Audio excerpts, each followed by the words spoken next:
বাচ্চা দেওয়ার 15 থেকে 45 দিনের মধ্যে গাভী এবং বাছুরকে অবশ্যই কৃমিনাশক ঔষধ দিয়ে কৃমিমুক্ত করতে হবে।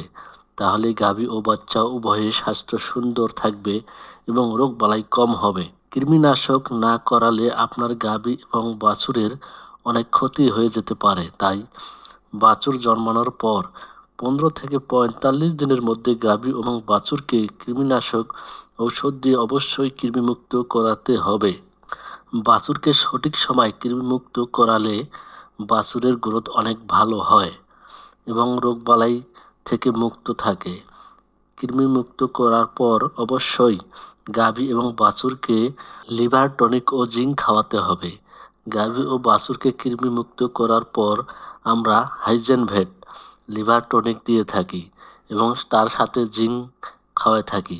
এতে গাভী এবং বাছুর উভয়ই সুস্থ থাকে এবং তাদের রোগব্যাধি কম হয়।